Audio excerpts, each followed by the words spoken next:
Alright, hello everyone and welcome to NFL Discussion. I'm your host, the NFL enthusiast, Dougie Doug. In today's episode, I'm going to be discussing takeaways from Week 7 of the 2022 NFL season. And in this Sunday slate of action, well, the Buccaneers and Packers, they weren't heavyweights coming into this season, but they have struggled so far this season. And, well, they got knocked out on the road, both teams. Buccaneers being a bit more surprising than the Packers, but still, Packers one was a bit surprising. So yes, problems in Tampa Bay and Green Bay, and also will either club be able to bounce back in the coming weeks? Green Bay goes on the road to face Buffalo, so the answer is probably no for that. I don't know who Tampa Bay plays next. Also, there's the Cincinnati Bengals, who appear to be doing a Super Bowl hangover to start the season, but they look to be back on track and making another run. Also, Daniel Jones having himself another day, and with that, we'll go ahead and get right into the action, starting with the Buccaneers. So, have they hit rock bottom? It seems like they've hit rock bottom. Following a loss to the Steelers, who didn't have two of their best players on defense, the Buccaneers had a chance to get right against the one-led Carolina Panthers. Instead, they lost and hit rock bottom on the way down. Not only did the Panthers win the game, but they embarrassed the Buccaneers 21-3. Carolina has an interim head coach, traded its best offensive playmaker in Christian McCaffrey, and and with the thing for Brady is that he had his wideouts in this game, minus Julio Jones, but I mean he's been a non-factor anyway. But he had Evans and Godwin in this game, but he failed to throw for a touchdown against the Panthers 17 ranked pass defense that didn't have its starting quarterback in J.C. Horn. Moreover, the Buccaneers offense turned the ball over on downs deep in Panthers territory. On top of that, Tampa Bay's 5th ranked scoring defense struggled throughout the contest. Deontay Foreman and Chuba Hubbard were replacing Christian McCaffrey in the backfield and rushed 481 yards and a touchdown. Panthers third string single caller PJ Walker threw for a couple of touchdown passes. The Panthers led this game from start to finish, and that should raise some high-level concerns in Tampa Bay, as evidenced in their two upset losses. The Buccaneers have issues on both sides of the ball, and they have a short week to sort it all out of a Thursday night game against the Ravens. Will that be enough time? Probably not, but maybe they can figure something out. Bengals, they have hit their stride of a win over the Falcons, and also not only did they get a win, but they handed the Falcons their biggest loss of the 2022 season, jumping out to a lead early, going out 28-0. Now the Falcons have a reputation of being a scrappy team, even with a bridge quarterback in Marcus Mariota, but they were not unable to climb out of a double-digit deficit. Joe Burrow also had his best game of the season, completing 34 of 42 passes for 481 yards and 3 touchdowns, and even added a score on the ground. And because of his success, Jamar Chase and Tyler Boyd were also able to rack up 130 plus yards apiece with 3 scores combined. Now Burrow will probably get most of the credit, but I think there should be some credit passed along to his defense as well too, as they once again shut out an opponent in the second half. Thus far this season, that unit hasn't allowed a touchdown after halftime. 0-2 start to the season for the Bengals, but they have now won 4 of their last 5 contests and look poised for a midseason run.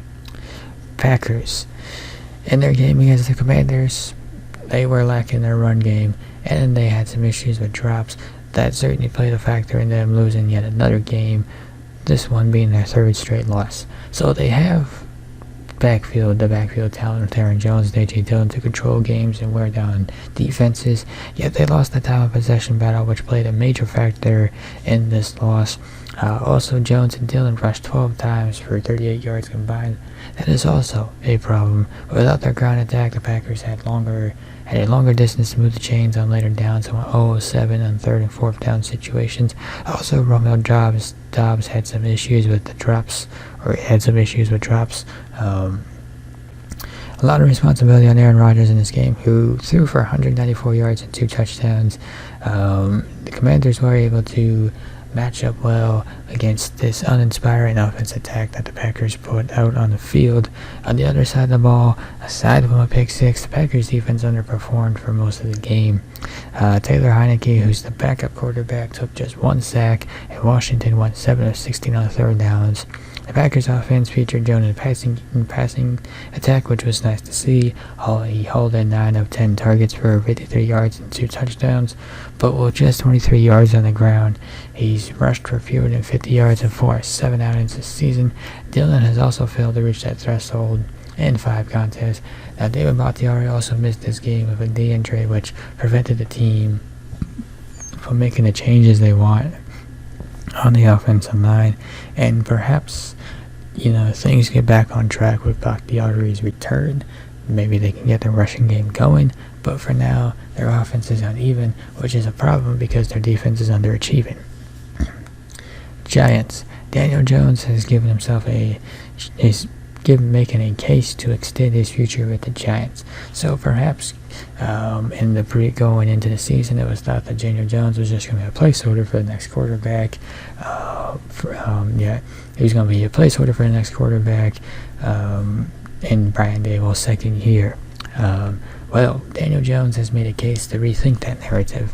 The coaching staff for the Giants has found a way to utilize Jones' athleticism to rack up yards and score touchdowns. The dual-threat single-collar rushed for a career-high 107 yards and a score, and threw for 202 yards and a touchdown against the Jaguars. Now, Daboll and offensive coordinator Mike Kafka have a winning formula with Jones.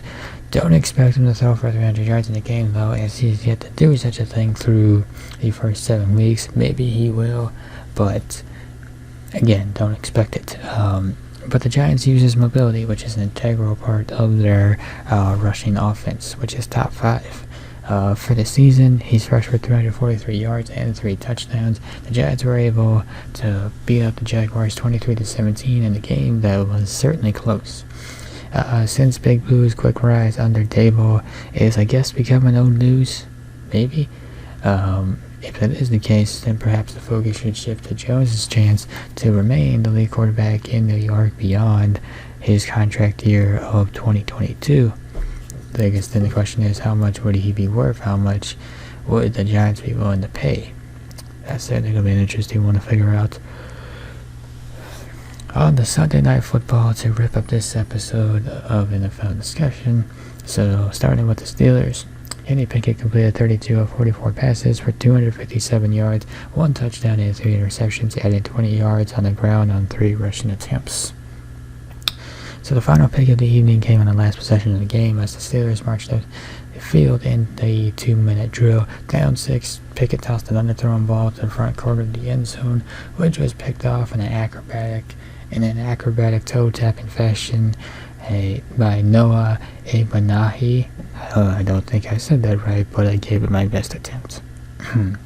It wasn't all bad for Pickett in this game. He made multiple nice throws to his supporting cast throughout the game. His 2 favorite targets continued to be Pat Fairmouth, the tight end, and George Pickens, the rookie wide receiver, the latter of whom was the recipient of Pickett's lone touchdown pass.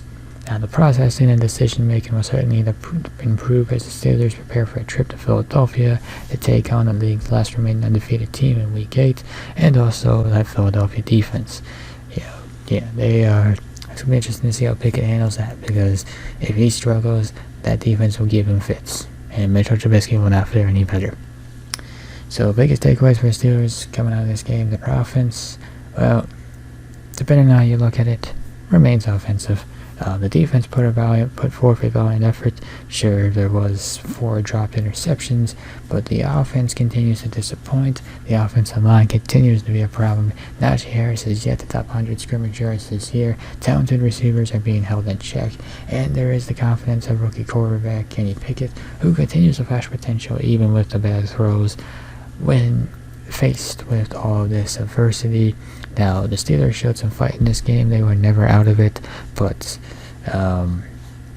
clearly on offense, they just don't have the means to win a game like this. At least it just doesn't seem like they do.